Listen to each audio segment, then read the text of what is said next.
Hello friends, hi, welcome to Jyothi home kitchen. ಹೇಗಿದ್ದೀರಾ ಎಲ್ಲರೂ? ಚೆನ್ನಾಗಿದ್ದೀರಾ ಅಂದ್ಕೊತೀನಿ. ನಾ ಇವತ್ತು ಮಾಡ್ತಾ ಇರೋದು ಪಾಲಕ್ ಚಪಾತಿ ಹಾಗೂ ಮೆಂತ್ಯ ಪಲ್ಯ. ಮಧ್ಯಾಹ್ನದ ಲಂಚ್ಗೆ ಇದು. ಬನ್ನಿ ಯಾವ ಥರ ಮಾಡ್ಕೊತೀನಿ ಅಂತಂದು ನೋಡೋಣ. ಪಾಲಕ್ಕು ಹಾಗೂ ಮೆಂತ್ಯನ ತೆಗೆದಿಟ್ಕೊತೀನಿ. ಇವಾಗ ಸ್ವಲ್ಪ ಸೊಪ್ಪಿನ ರೇಟ್ ಕಮ್ಮಿ ಆಗಿದೆ. ಮೊದಲು ಜಾಸ್ತಿ ಇತ್ತು ಸೊಪ್ಪಿನ ರೇಟು. 10 ರೂಪಾಯಿಗೆ ಒಂದು ಹಿಂಗೆ ಕೊಡೋರು. ಇವಾಗ ಹಾಗಲ್ಲ, 20 ರೂಪಾಯಿಗೆ 3-4 ಕೊಡ್ತಾರೆ. ನೋಡಿ, ಇವಾಗ ಒಂದು ಸೀಡ್ ತೊಗೊಂಡೆ ನಾನು ಮೆಂತ್ಯ ಸೊಪ್ಪು. ಹಾಗೆ ಪಾಲಕ್ಕು ಕೂಡ ಒಂದು ಸೀಡೆ ತೊಗೊಂಡೇನಿ. ಅದನ್ನ ಮೊದಲು ಸೋಸ್ಕೊಂಡು ಸ್ವಲ್ಪ ಒಂದು 5 ನಿಮಿಷ ನೀರಲ್ಲಿ ಇಟ್ಟುಬಿಡ್ತೀನಿ. ಯಾಕಂದರೆ ಮಣ್ಣು ಇರುತ್ತೆ. ಒಂದು 5 ನಿಮಿಷ ನೀರಲ್ಲಿಟ್ಟರೆ ಕ್ಲೀನ್ ಆಗುತ್ತೆ. ನಂತರ ಈ ಕಡೆಗೆ ಚಪಾತಿ ಮಾಡೋಣ ಬನ್ನಿ. ಚಪಾತಿಗೆ ಸ್ವಲ್ಪ ಗೋಧಿ ಹಿಟ್ಟು ತೊಗೊಂಡಿನಿ. ನಂತರ ಸಣ್ಣಕ್ಕೆ ಕಟ್ ಮಾಡಿ ಇಟ್ಕೊಂಡಿರುವ ಪಾಲಕ್ ಸೊಪ್ಪು ಹಾಕಿ ಸ್ವಲ್ಪ ರುಚಿಗೆ ತಕ್ಕಷ್ಟು ಉಪ್ಪು ಹಾಕಿ ಚೆನ್ನಾಗಿ ನಾದ್ಕೊತೀನಿ. ಅದನ್ನ ನೀವು ಮೆಂತ್ಯ ಚಪಾತಿ ಯಾವ ಥರ ಮಾಡ್ತೀರೋ ಅದೇ ಥರನೂ ಇದು ಕೂಡ ಪಾಲಕ್ ಚಪಾತಿ. ಏನಾದರೂ ಹಸಿಕಾಯಿ ಆಗಲಿ ಬೆಳ್ಳುಳ್ಳಿ ಆಗಲಿ ರುಬ್ಬಿ ಹಾಕೋಬೋದು ಬೇಕಂದರೆ. ಈ ಥರ ಆಗಬೇಕು. ಸ್ವಲ್ಪ 5 ನಿಮಿಷ ನೆನೆಲಿದು ಹಿಟ್ಟು. ನಂತರ ಒಂದು ಕುಕ್ಕರಿಗೆ ಬೇಳೆ ಹಾಕಿ 3 ವಿಸಿಲ್ ಹೊಡ್ಸ್ಕೊತೀನಿ.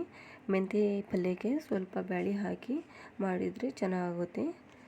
ನೋಡಿ, ಇಷ್ಟು ತೊಗೊಂಡಿನಿ. ಈರುಳ್ಳಿ, ಟಮಾಟೆ ಹಣ್ಣು, ಬೆಳ್ಳುಳ್ಳಿ, ನಂತರ ಗುಂಟೂರು ಮೆಣಸಿನ್ಕಾಯಿ, ಹಸಿ ಮೆಣಸಿನ್ಕಾಯಿ ಇದಿಷ್ಟು ತೊಗೊಂಡಿನಿ. ಕರಿಬೇವು ಹಾಗೂ ಕೊತ್ತಂಬರಿ ಸಾಕು ಇದಿಷ್ಟು ಒಗ್ಗರಣೆಗೆ. ನಂತರ ಒಂದು ಕಡಾಯಿಗೆ ಎಣ್ಣೆ ಹಾಕ್ಕೊಂಡು ಸ್ವಲ್ಪ ಸಾಸಿವೆ ಕಾಳು ಹಾಗೂ ಜೀರಿಗೆ ಹಾಕ್ಕೊತೀನಿ.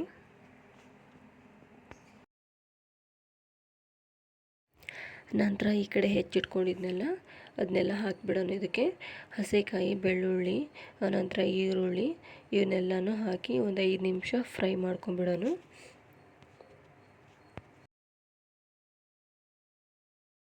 ಏನಂದರೆ ಬ್ಯಾಳಿ ಹಾಕಿ ಮಾಡ್ತೇವಲ್ಲ, ಮೆಂತ್ಯ ಸೊಪ್ಪಿಗೆ ಟೇಸ್ಟ್ ಆಗುತ್ತೆ, ಪಲ್ಯ ರುಚಿ ಬರುತ್ತೆ. ರೊಟ್ಟಿಗೆ ಆಗಲಿ ಚಪಾತಿ ಆಗಲಿ ಎಲ್ಲದಕ್ಕೂ ಮ್ಯಾಚ್ ಆಗುತ್ತೆ.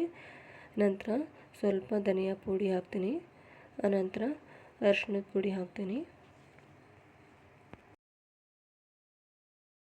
ನಂತರ ಸ್ವಲ್ಪ ಗರಂ ಮಸಾಲ ಹಾಕ್ತೀನಿ. ಬೇಕಂದರೆ ಹಾಕ್ಬೋದು, ಬೇಡ ಅಂದರೆ ಇಲ್ಲ ಅದಕ್ಕೆ. ಆನಂತರ ರುಚಿಗೆ ತಕ್ಕಷ್ಟು ಉಪ್ಪು ಹಾಕಿ ಸ್ವಲ್ಪ 5 ನಿಮಿಷ ಫ್ರೈ ಮಾಡ್ಕೊಂಬಿಡೋಣ. ಇದನ್ನ ಮೊದಲು ಕುದಿಸ್ಕೊಂಡಿದ್ನೆಲ್ಲ ಆ ಬ್ಯಾಳಿನ ಇದಕ್ಕೆ ಹಾಕ್ಕೊತೀನಿ. ಹಾಕಿದ ಮೇಲೆ ಆ ಮಸಾಲೆ ಜೊತೆಗೆ ಎಲ್ಲ ಮಿಕ್ಸ್ ಮಾಡ್ಕೊಂಬಿಡೋಣ ಈ ಥರ.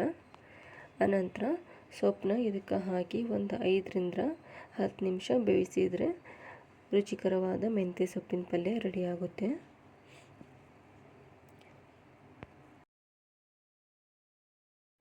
ನಂತರ ಈ ಕಡೆಗೆ ಪಾಲಕ್ ಚಪಾತಿ ಮಾಡ್ಕೊಳ್ಳೋಣ ಬನ್ನಿ. ಇದೇ ಥರನೇ ಸೇಮು ಮೊದಲು ತೋರಿಸಿದ್ನಲ್ಲ ನೋಡಿ, ಮೆಂತ್ಯ ಚಪಾತಿ ಮಾಡಿದ್ದೆ ನಾನು. ಅದೇ ಥರನೇ ಇದು ಕೂಡ ಸೇಮ್ ಅದೇ ಥರನೇ ಮಾಡೋದು. ನೋಡಿ, ಈ ಥರ ಪಾಲಕ್ ಚಪಾತಿ ಮಾಡೋದು.